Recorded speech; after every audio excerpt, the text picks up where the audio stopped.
Alright guys, sa mapagpalang araw sa inyong lahat, meron tayong isang reaction video dito kay Coronel Busita at ating congressman. Akalain nyo pa naman ay pinagtatanggol natin ang ating kababayan. Ayan, tayo pa ang lalabas na masama. Ayan, sabi ni ating Coronel Busita. Bubuti na lamang tinalam nila ang kumakalat na balita, sabi ni Coronel Busita. Panoorin po natin dito ang fake news.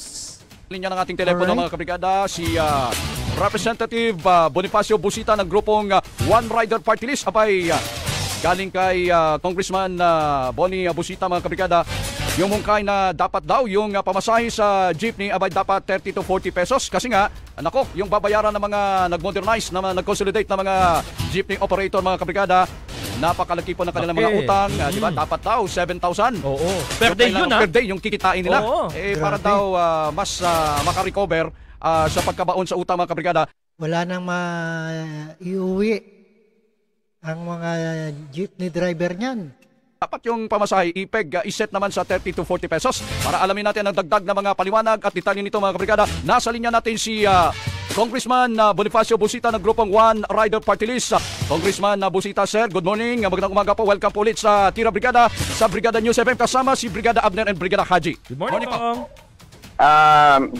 Una po sa lahat, good morning po sa inyo at sa lahat ng ating mga kababayan na sumusubaybay. Opo. I-correct ko lamang po yung fake news. Ang fake news po dito, sinasabi, minumungkahi ni Congressman Busita. Opo, okay. Hindi ko po iminumungkahi. Yes, sir. Hindi po natin iminumungkahi na Fake news. gawing 30 pesos to 40 pesos ang pamasahe ng mga kababayan natin. Opo, sige po, buti nilinaw po ninyo. Yun po yung mga lumalabas. Ano po ang context po nito, Congressman? Kasi nga napakalaki ng utang ng mga nag-consolidate. Pero sa inyo po nanggaling na napakalaki nung figure na ipoproduce, nung amount na ipoproduce daily ng mga jeepney operator. Tama po ba, Congressman? Opo, ulitin ko po, fake news ang sinasabing mungkahi ni Congressman Busita yan. Ganito Okay. po, lilinawin ko po. Sige po, sige po. Nakikita po natin, base sa mga article, sa mga balita, at sa mga nare-receive nating information, na itinutulak ng LTFRB yung imported vehicles. Okay. Ano po?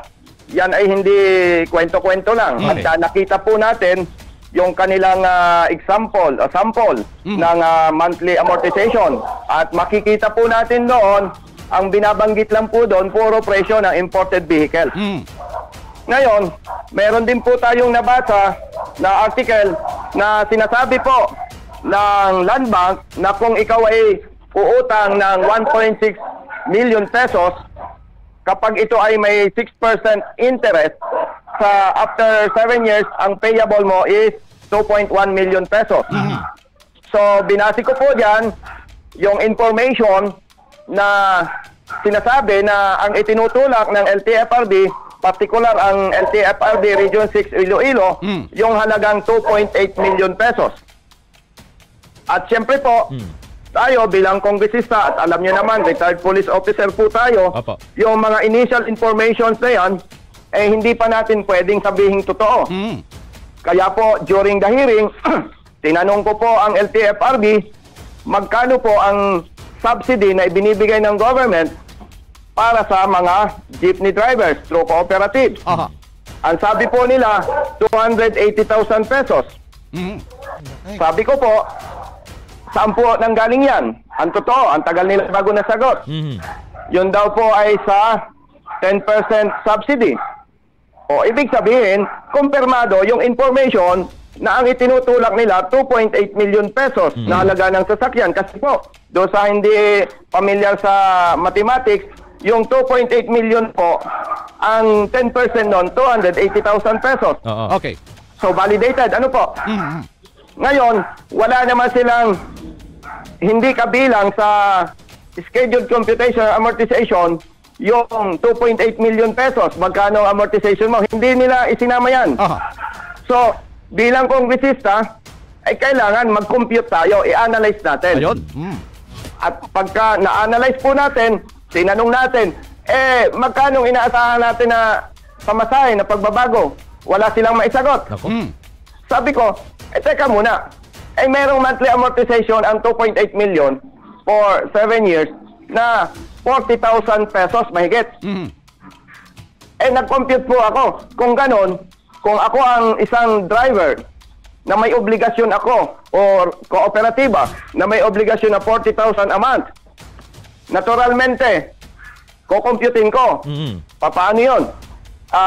Ilang oras ako nabiyahe? Ilan ang aking pasahero? Magkano ang dapat kong pamasahe para itong mga financial obligations ko, mabigyan ko. So, hindi ko iminumukay yung 30 pesos to 40 pesos. Okay. Sa estimate ko po, kung ipipilit nating mangutang ang mga jeepney drivers, nating kababayan, sa halagang 2.8 million, kailangan mag-i-increase yung mga yan ng pamasahe. Ngayon, nung isang parang kagabi o nung isang araw, merong official ng LTFRB na in-interview. Malabo daw yung sinasabi kong increase ng pamasahe. Kayo po ang tanungin ko. Halimbawa po, kayo ay jeepney driver operator. Dahil matagal na yung iyong jeep, kumpiyansa ako, wala kang monthly obligation or amortization. Tama po ba? Okay. O, halimbawa po, kayo ay 10 hours o 12 hours na mamasahero. At ang pasahe, minimum 15 pesos. At ang iyong take home na kinikita, 1,500 pesos a day. Tanungin ko po kayo, alin ang babaguhin mo? Yung bilang ng pamamasahero mo o yung pamasahe para bayaran mo yung additional obligation na 40,000 monthly? Grabe. Tanungin ko po kayo, paano nila mababayaran kung walang mababago sa sistema? Saan kukunin yan na pera na yan? Okay, sige po. Saan magagaling yung pambayad? Okay.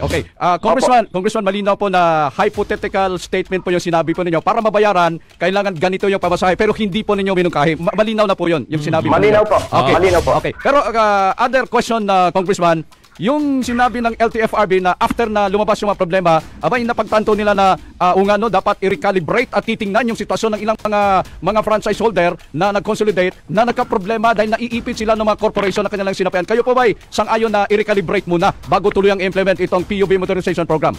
100% po. Agree tayo dyan dahil maraming problema. Itanong po ninyo sa LTFRB.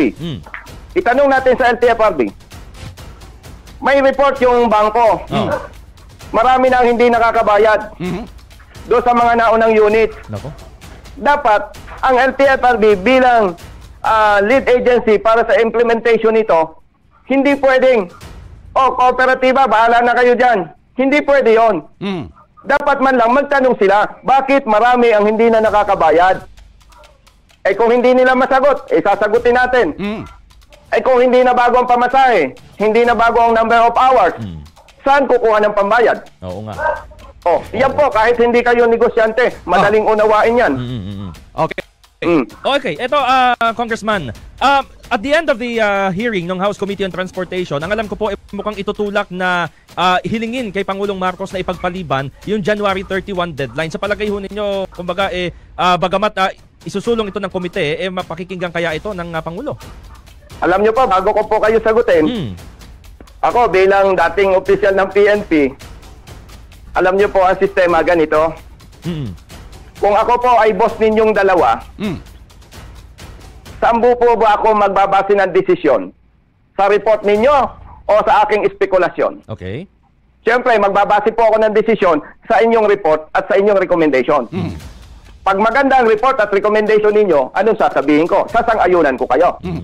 Ibig sabihin po, 100% kumpiyansa po tayo, hindi na i-report ang tamang sitwasyon at ang mga problema sa ating Pangulo. Kaya nagbaba siya ng kautusan, no extension. Kaya po, balikan ko yung inyong tanong, kung maipapaalam ng maayos itong problemang ito sa ating Pangulo, kung ako ang nasa posisyon po niya, kumpiyansa ako, ipapa-extend niya itong tinatawag na deadline. So sa makatwid, nakasalalay ho sa LTFRB ito sa Department of Transportation na Congressman. Ano po? Ako naman, by the way, magpasalamat po tayo sa aming House Speaker kay Honorable Martin Romualdez. Kasi po, kaya nagkaroon ng hearing investigation sa Kongreso dahil sa kanyang kautusan. At kung wala siyang kautusan, ay nananatiling tulog itong problemang ito.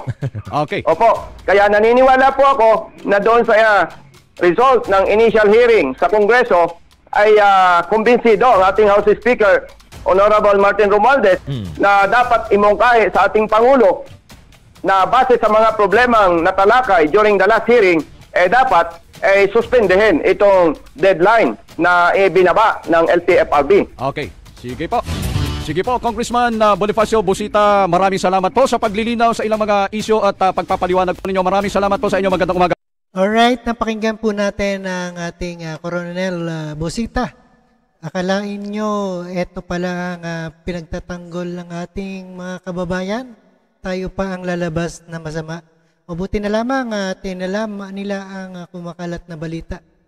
Ayan, ayon kay ating Congressman Coronel Busita. At maraming salamat sa inyong panonood at pakikinig dito kay Karob Trip.